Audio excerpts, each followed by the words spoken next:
Gangster The Cab The Devil adalah film yang menceritakan tentang bergabungnya gangster dan polisi untuk menangkap seorang pembunuh berantai. Film yang dibintangi Ma Dong-seok bersama Kim Woo-yeol, disutradarai oleh Won Tae-lee yang dirilis pada tahun 2019.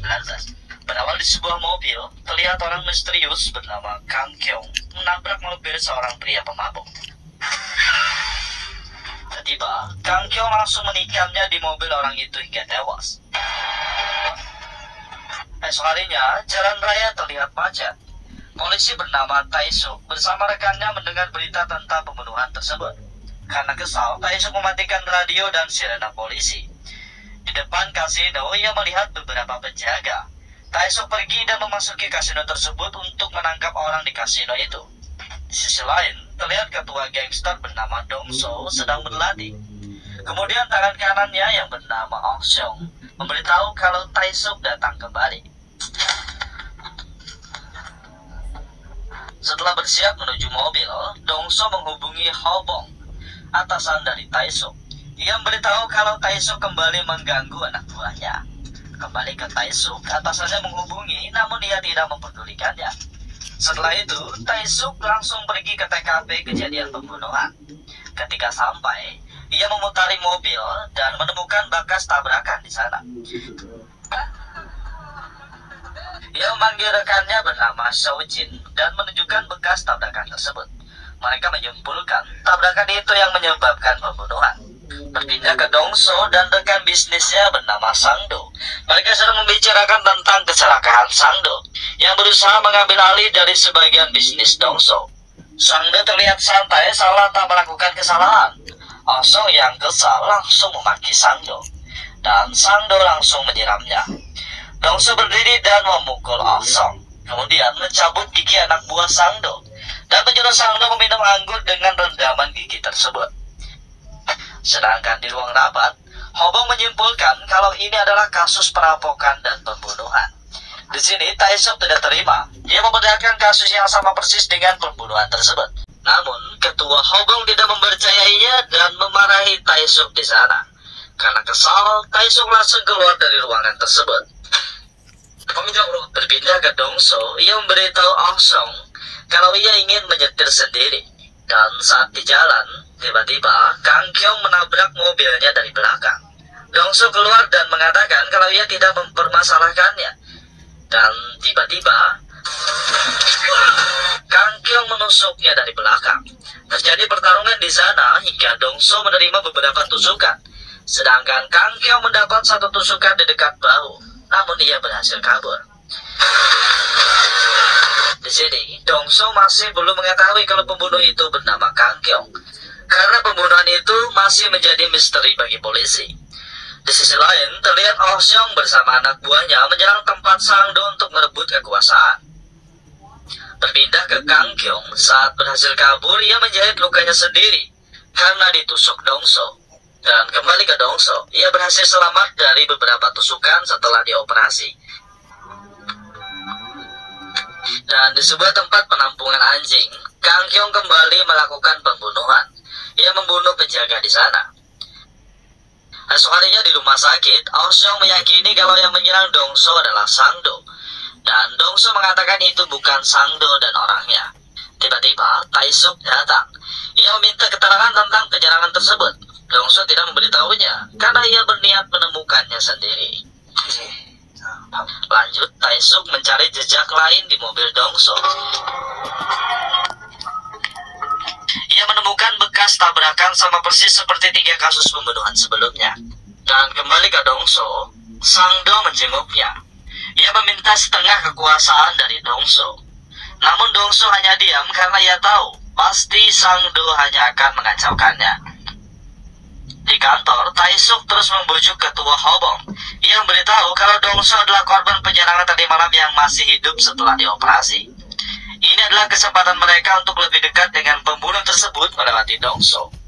Namun, ketuanya terlalu bodoh, sehingga tidak mempercayai Tae-suk. Malahan, ketua itu menyuruh tim lain untuk menyelesaikan kasus tersebut. Berpindah ke Kang Kyung, di suatu jalan ia mendengar pembicaraan tentang ulang tahun. Kang Kyung mendekat dan dia langsung membunuh orang tersebut. Sedangkan Dongso, ia sudah mendapat sketsa gambar Kang Kyong. Berpindah kembali ke Kang Kyong. Setelah melakukan pembunuhan, ia membawa mobil truk. Namun tanpa sengaja pisaunya terjatuh di jalan. Sedangkan di kasino, terlihat Taesuk bersama banyak polisi menyita tempat tersebut. Lanjut, Taesuk menemui Dongso dan memberitahu kalau yang menyerangmu adalah pembunuh berantai. Ia bukan psikopat biasa hingga berani menyerang ketua gangster sepertimu. Taesuk membutuhkan informasi agar ia bisa mengadili pembunuh tersebut. Dongso mengatakan itu tidak sepadan dengan apa yang pembunuh berantai itu lakukan. Berpindah ke Sangdo, ia memasukkan beberapa pembangunan besar ke daftar hitam agar tidak dilanjutkan. Mendengar hal itu, Aosyong memberitahu Dongso kalau Sangdo telah mengacaukan semuanya hingga membuat kerugian besar. Kemudian Aosyong memberitahu tentang penemuan mobil pembunuh. Aosyong memberikan pisau pembunuh yang ditemukannya, dan Dongso menyadari kalau ini benar-benar pembunuh berantai tersebut. Dongso langsung menghubungi Taesuk dan memberitahu tentang informasi yang dia dapat. Saat di rumah, Dongso mengatakan ia akan membunuh pelaku jika menemukannya. Ia memberikan kunci mobil pelaku ke Taesuk untuk mencari jejak. Di sana mereka bersepakat untuk bergabung. Namun jika Taesuk menemukannya, ia hanya akan menangkapnya. Tapi jika Dongso yang menemukannya, ia berhak membunuhnya. Lanjut, Dongso memberikan sketsa wajah pelaku dan Taesuk menyetujuinya. Di sini, Dongso memutar rekaman sebagai bukti kontrak mereka. Karena kesal, Taesuk menghancurkannya. Namun, CCTV di ruangan itu juga merekam semuanya. Kini, Taesuk menyusun rencana bersama dua rekannya. Begitu juga dengan Dongso. Mereka hanya memanfaatkan satu sama lain untuk menangkap pelaku. Lanjut, Taesuk dan dua temannya mendatangi gedung mesin milik Dongso. Karena mobil pelaku disimpan di sana. Mereka mencari jejak apapun yang bisa ditemukan di mobil tersebut. Sedangkan Dongso menyuruh Aosyong membunuh Sangdo lebih dulu menggunakan pisau milik pembunuh berantai tersebut. Dan malam harinya, saat Sangdo tidur, Aosyong langsung membunuhnya menggunakan pisau itu. Esok harinya, Taesuk mengagetkan Seojin hingga Seojin membantingnya. Setelah itu, Taesuk memberikan beberapa bukti seperti bekas darah dan rambut untuk diperiksa. Berpindah ke pembunuhan Sangdo, terlihat Seojin menemukan pisau pembunuh yang ditinggalkan dengan sengaja. Di kantor polisi, pemimpin Jo marah besar karena mereka tidak bisa menyelesaikan satu kasus pun dari deretan pembunuhan yang telah terjadi. Kemudian, ponsel Taesuk berbunyi. Seojin memberitahu tentang pembunuhan Sangdo dan DNA pembunuhan lainnya terdapat di pisau yang sama setelah diperiksa. Taesuk langsung menghampiri rumah Dongso dan memukulnya beberapa kali. Namun Dongso melawan balik dengan santai. Dongso mengakui memang benar kalau ialah yang telah membunuh Sangdo. Namun pencarian pelaku tersebut tetap berjalan hingga ia tertangkap. Sedangkan di berita telah menetapkan kalau itu sudah jelas pembunuhan berantai. Tiba-tiba datang tim baru dari kota lain untuk mengambil alih tugas penyelidikan. Kang Kyong melihat berita itu bersama keluarganya. Ia mengatakan kalau pembunuhan terakhir bukan dia. Berpindah ke Dongso, ia mengunjungi tempat peristirahatan Sangdo. Saat sedang makan, ia sekilas melihat Kang Kyong di sana. Saat lengah, Kang Kyong langsung menghilang. Dan kemudian ponselnya berbunyi dan Taesuk menyuruhnya ke tempat mobil pelaku disembunyikan. Kemudian terlihat Kang Kyong yang memberikan surat ke anak buah Sangdo yang bertuliskan kalau seseorang menggunakan pisaunya untuk membunuh Sangdo. Sedangkan di malam harinya, Kang Kyong kembali beraksi melakukan pembunuhan baru. Berpindah ke Taesuk dan Dongso, saat memeriksa mobil pelaku, tiba-tiba tangan kanan Sangdo bersama anak buahnya menyerang mereka. Pertarungan terjadi, namun mereka dengan mudah mengalahkan semuanya.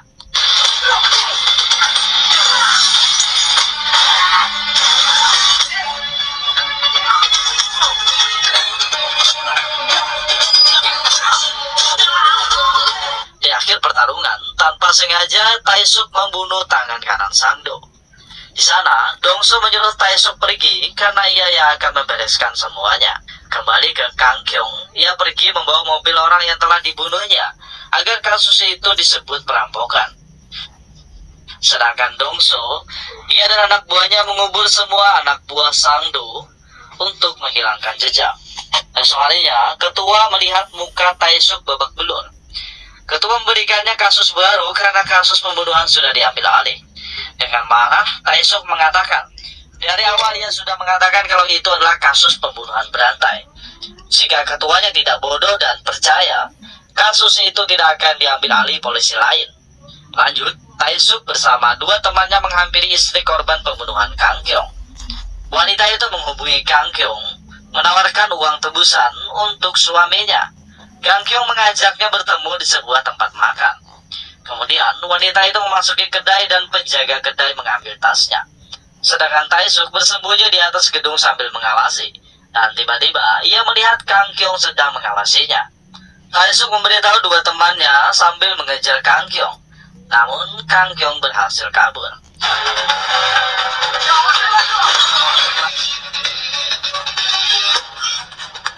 Taesuk bertanya kepada pemilik kedai makan. Pemilik itu mengatakan ia hanya pria biasa yang meminum sujo. Mereka bertiga langsung mencari botol minuman tersebut. Dan mereka terkejut karena melihat banyak botol sujo dengan merek yang sama. Dengan dibantu Xiao Jin, mereka berhasil mengumpulkan beberapa puluh botol sujo dengan merek yang sama. Setelah 10 jam berlalu, Xiao Jin memberikan sidik jari dan foto pelaku dari hasil sidik jari yang telah ditemukan dari salah satu botol. Dan Taesuk langsung pergi mencarinya. Di sana, keberuntungan berpihak kepadanya. Taesuk berhasil mengidentifikasi pelaku sebenarnya dengan foto yang ada di rumahnya. Taesuk memberikan sebuah nomor dan menyuruh temannya untuk melacaknya. Kembali ke Dongso, saat sedang asik makan, salah satu rekannya terus mengoceh tidak jelas. Karena kesal, Dongso memukulinya hingga pingsan. Tiba-tiba ponselnya berbunyi. Taesuk memberitahu kalau ia mengirimkan foto dan suara pelaku. Ketika mendengarnya, Dongso meyakini kalau itu adalah suara pelaku pembunuhan. Saat di kantor, ketua tim penyidik memberitahu kalau nama pelaku adalah Kang Kyung. Ketua penyidik memanggil nama Dongso hingga membuat Oh Seong kesal. Mereka berdua ribut dan Taesuk memukul mereka berdua. Taesuk memberitahu kita semua adalah tim, jadi harus bekerja sama untuk menemukan Kang Kyung. Jangan membuat keributan yang tidak jelas. Lanjut, mereka semua berangkat untuk mencari Kang Kyung di setiap pelosok kota. Namun, masih belum menemukannya.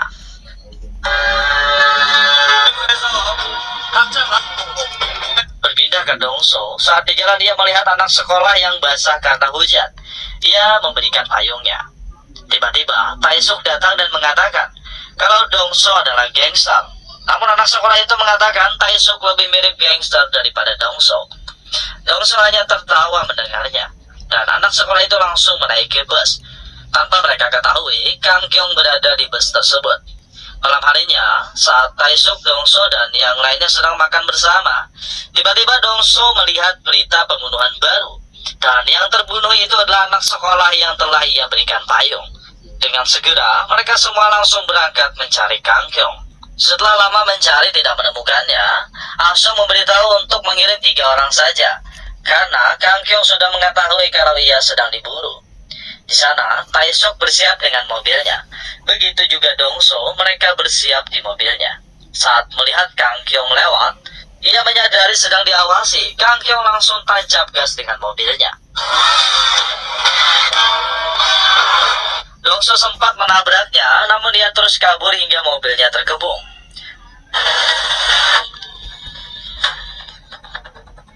Namun, Kang Kyung terus kabur dengan berlari. Mereka bertiga mengejar hingga akhirnya Oh Seong terbunuh ketika melawan Kang Kyung. Dengan kesal, Dongso mengejarnya hingga ke tempat hiburan.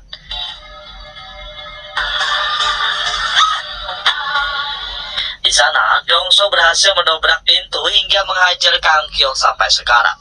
Taesuk menghubunginya dan bertanya, "Di mana kau?" Dongso beritahu ia telah menangkap Kang Kyung dan langsung mematikan ponselnya karena ia ingin menyiksa Kang Kyung.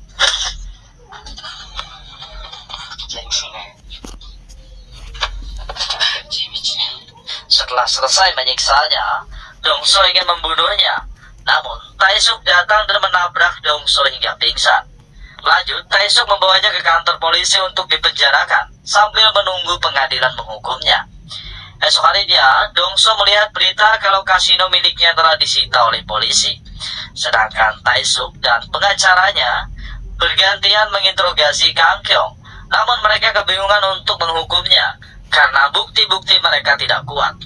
Ketika di pengadilan, pengacara polisi hanya bisa membuktikan sebuah pisau. Namun pengacara Kang Kyung terus menyangkalnya. Tiba-tiba, Dongso datang.